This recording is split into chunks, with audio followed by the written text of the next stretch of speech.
एक गांव में राजमल नाम का एक सेठ रहता था जो बहुत ही लालची था। किसानों को बेहला फुसलाकर ठेके पर खेत में काम करवाता था और बाद में उनके सामने शर्त रखकर उनका हक मार लेता था। देखो भोलू, ये गरीब किसान भी बड़े अजीब होते हैं। जानवरों की तरह दिन रात मेहनत करते हैं और बदले में 2 वक्त की रोटी के लिए तरसते रहते हैं। और मुझे देखो, मुझ जैसा मालिक बस बैठे बैठे हुक्म चलाता है और सारी फसल मेरे गोदामों में भर जाती है। सच कहते हो सेठ जी, पूरा गांव आपकी मुट्ठी में है। इनकी मेहनत का फायदा उठाना आपसे बेहतर और कोई नहीं जानता। पूरे गांव पर आपका ही राज्य है, आपकी मर्जी के बिना एक पत्ता भी नहीं हिलता। राजा तो हूं ही, मैं बेवकूफ को ऐसी ऐसी शर्तों पर अपनी जमीन उधार देता हूं कि मेहनत ये करते हैं और फसल में हड़प लेता हूं। आखिर इनकी औकात ही क्या है मेरे सामने। सेठ यह बातें कर ही रहा होता है कि तभी उसके पास लल्लन नाम का एक गरीब किसान आता है जो बहुत दुखी और परेशान होता है। सेठ जी, मैंने सुना है कि आप किसानों को अपनी जमीन ठेके पर देते हो। हाँ भाई, तुमने बिल्कुल ठीक सुना है, मैं अपनी जमीन ठेके पर देता हूँ। ठीक है सेठ जी, आपकी जमीन पर मैं खेती करना चाहता हूँ। मुझे भी 1 साल के लिए आपकी जमीन ठेके पर दे दीजिए। मेरा नाम सोनू है और मैं पास के गांव किशनपुर में रहता हूँ। ठीक है लल्लन, मैं तुम्हें अपनी जमीन ठेके पर तो दे दूंगा, पर उसके लिए मेरी कुछ शर्तें सुन लो। ठीक है सेठ जी, बताइए आपकी क्या शर्त है। शर्त यह है कि तुम्हें मेरी जमीन पर काम करना होगा और 1 साल के बाद उस जमीन पर जो भी फसल होगी, उस फसल का आधा हिस्सा तुम्हारा होगा और आधा हिस्सा मेरा होगा। ठीक है सेठ जी, मुझे आपकी शर्त मंजूर है। सेठ से जमीन की कागजी कार्रवाई करने के बाद ललन वहां से चला जाता है और अगले दिन खेती करने के लिए उस खेत में पहुंच जाता है। चलो, सेठ जी से तो जमीन मिल गई, अब इसमें खेती करता हूँ। उम्मीद है कि इस साल अच्छी फसल होगी। मुझे बहुत मेहनत करनी होगी, तभी मेरे हिस्से में कुछ बच पाएगा।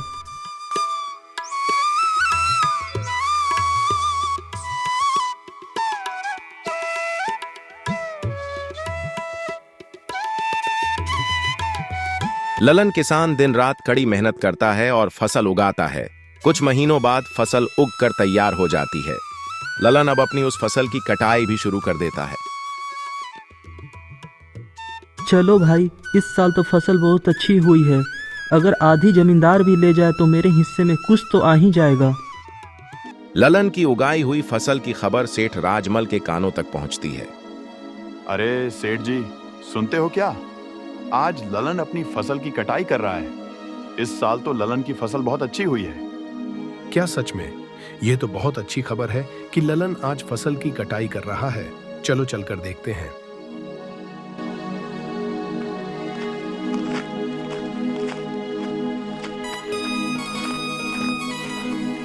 अरे ललन, फसल तैयार हो गई है क्या? इस बार तो तुम्हारी फसल काफी अच्छी लग रही है। हाँ सेठ जी, इस बार मैंने धान की फसल लगाई है। काफ़ी मेहनत करने के बाद इतनी अच्छी फसल हुई है। अब तो मैंने कटाई भी शुरू कर दी है। अरे यार, तेरी मेहनत से कुछ नहीं हुआ है। यह तो मेरी उपजाऊ जमीन का कमाल है। तुम्हारी मेहनत हो या ना हो, फसल तो होगी ही। सेठ जी, भले ही खेत उपजाऊ हो, अगर मैं वहाँ मेहनत नहीं करूँगा तो फसल कैसे होगी? मैंने बहुत मेहनत की है। इस पर ज्यादा मत बोल। लल्लन, मेहनत तो किराए के मजदूर भी करते हैं। असली कमाई का हकदार वही है जिसकी जमीन है। शर्त के मुताबिक अब जल्दी से मेरे हिस्से की आधी फसल निकाल ताकि मैं चलूं यहाँ से। मुझे और भी काफी काम है। यह कहकर सेठ ललन से अच्छी अच्छी फसल लेकर चला जाता है और खराब फसल ललन के पास छोड़ देता है, जिसे देखकर ललन मायूस हो जाता है। हे ऊपर वाले, इतनी मेहनत करने के बाद बस इतनी सी फसल मेरे हाथ आई है। धिक्कार है ऐसी जिंदगी पर। आखिर कब तक दूसरों के इशारों पर नाचता रहूंगा? हे भगवान, मेरी अपनी जमीन कब होगी? ललन इसी तरह अपनी जिंदगी काट रहा था। कुछ महीनों बाद ललन का बेटा आनंद, जो शहर पढ़ने के लिए गया था, वापस गांव आ जाता है। गांव आने पर जब उसने गांव का नजारा देखा तो उसे बहुत दुख हुआ। पिताजी, हमारे गांव का यह हाल क्यों है? सभी लोग दुखी और परेशान नजर आ रहे हैं। आखिर बात क्या है? बेटा, इस गांव में किसान की यही किस्मत है। सेठ राजमल जैसे लोग हमारी मेहनत का फायदा उठाते हैं।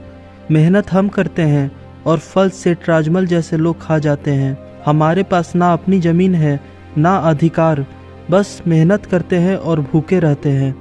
किसानों की यह स्थिति सुनकर आनंद बहुत दुखी हो जाता है और गुस्से में आ जाता है। पिताजी आप चिंता मत कीजिए, अब यह अन्याय और नहीं चलेगा। आज से मैं खेती करूंगा और उस लालची सेठ राजमल को उसी की शर्तों में उसकी चालाकी का जवाब दूंगा।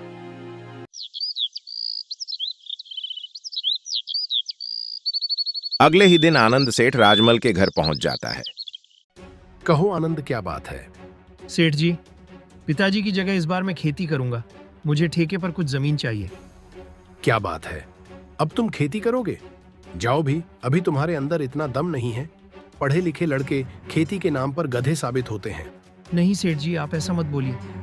मैं पढ़ा लिखा हूँ, लेकिन हूँ तो किसान का बेटा ही ना। खेती किसानी मेरा धर्म है। चल ठीक है, मान लेता हूँ। वैसे भी आजकल काम का क्या रह गया है? सब पढ़ लिख कर ऐसे ही बेरोजगार ही तो घूम रहे हैं। आपका बहुत बहुत धन्यवाद सेठ जी। अरे धन्यवाद बाद में दे देना, पहले मेरे नियम और शर्तें तो सुन लो। क्या शर्त है सेठ जी, बताइए। यह तो बच्चा है, इस बार इसे कुछ ऐसी शर्त बताता हूँ जिससे इसकी सारी फसल मेरी हो जाएगी। वैसे भी इसका पिता ललन हर साल धान की फसल लगाता है, तो यह बेवकूफ भी धान ही लगाएगा। अच्छा आनंद सुनो, तुम जो भी फसल लगाओगे उसका आधा मैं रखूंगा और आधा तुम रखोगे, लेकिन ऊपर का हिस्सा मैं रखूंगा और नीचे का हिस्सा तुम्हारा होगा। अगर मेरी यह शर्त मंजूर है तो बोलो। ठीक है सेठ जी, मुझे आपकी शर्त मंजूर है, ऐसा ही होगा।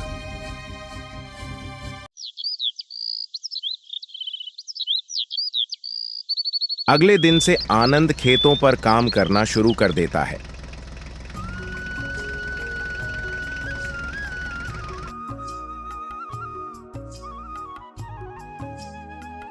आनंद ने इस बार धान के बदले आलू की फसल लगाई और कुछ महीने बाद फसल तैयार हो गई। आलू की वह फसल बहुत ही अच्छी हुई। अब आनंद खेत से आलू निकालने लग जाता है।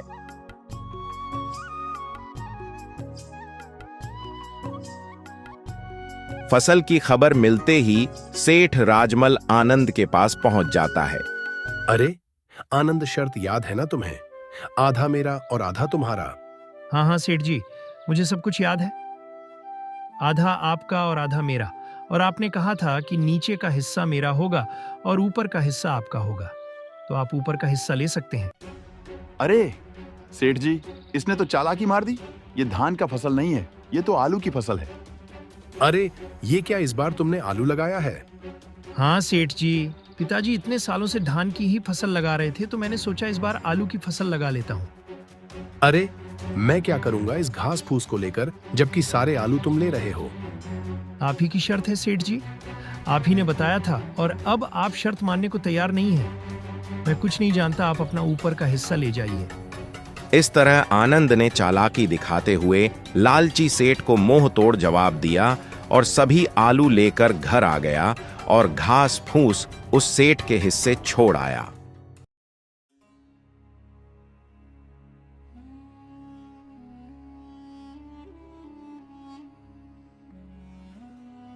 अरे मालिक, पूरे गांव में आज तक आपके सामने किसी ने चालाकी दिखाने की हिम्मत नहीं की, और यह आनंद का बच्चा आपको इतनी आसानी से बेवकूफ बना गया। अरे वो बच्चा मुझे क्या बेवकूफ बनाएगा? आने दो उसे। इस बार तो मैं उसको ऐसा सबक सिखाऊंगा कि मुझसे दोबारा उलझने की कोशिश नहीं करेगा।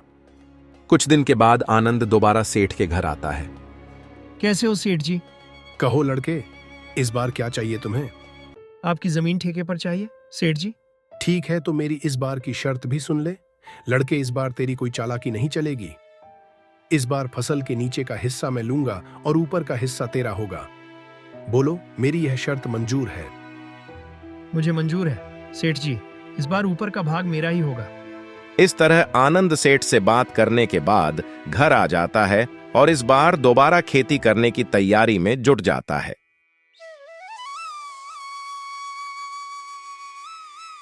आनंद इस बार गेहूं की फसल लगाता है और कुछ दिनों बाद फसल काफी अच्छी उगाती है। अरे वाह, इस बार तो गेहूं की फसल खूब लहरा रही है, मजा आ गया। आने दो, अब उस राजमल सेठ को फिर मजा चखाता हूं उसको। कुछ दिन के बाद सेठ आनंद के पास आता है।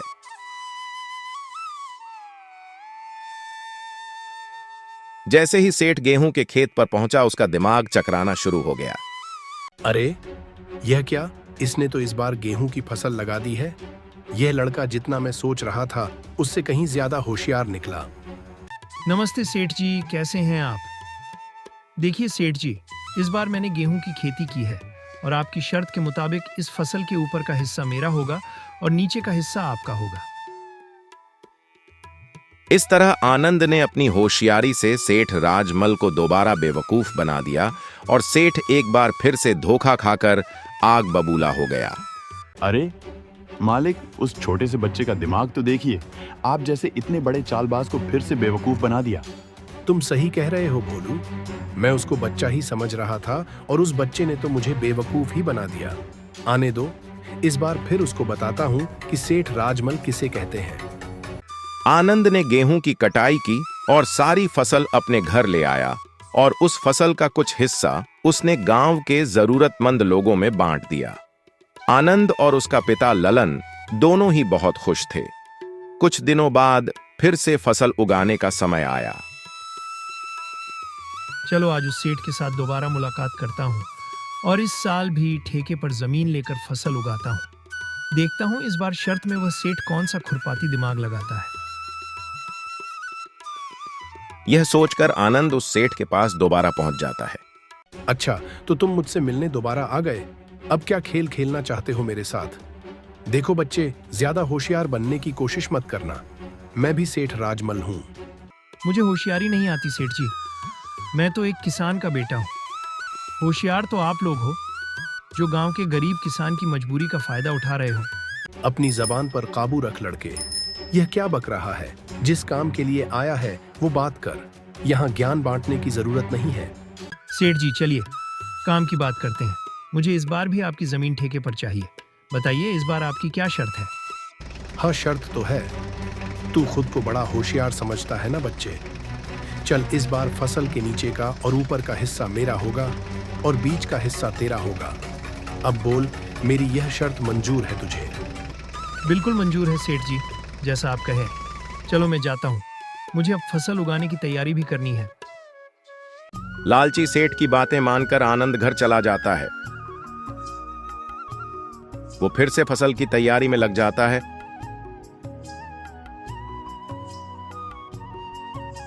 और इस बार वो गन्ने की फसल लगाता है।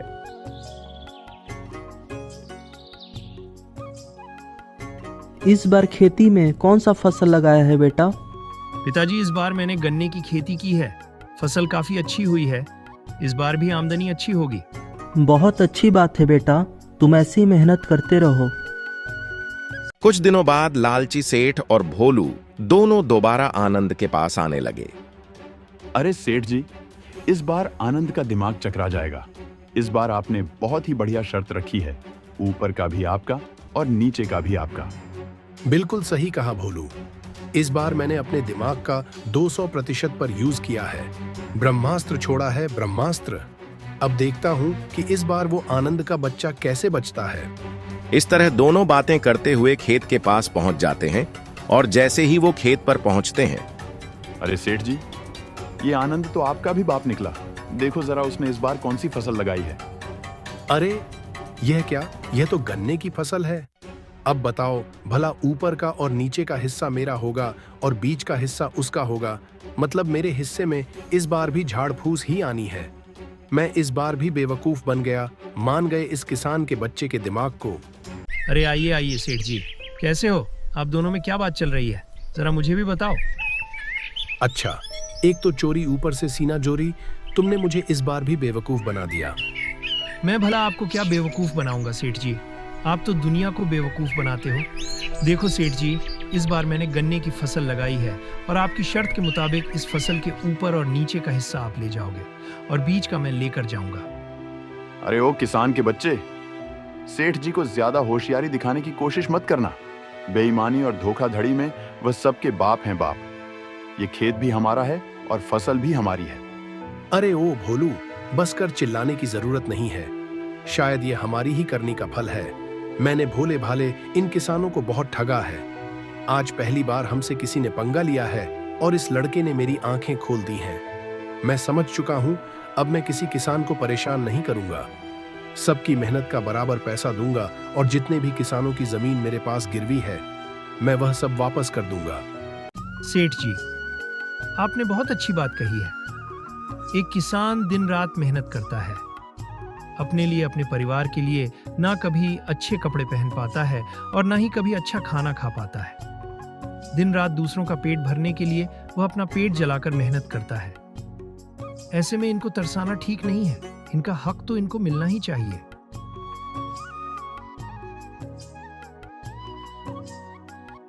इस तरह आनंद अपनी मेहनत और चतुराई से उस लालची सेठ को सही रास्ते पर ले आया और सेठ ने सभी किसानों की जमीन और पैसा उनको वापस कर दिया। उस दिन के बाद उस गांव के सभी किसान खुशी खुशी रहने लगे।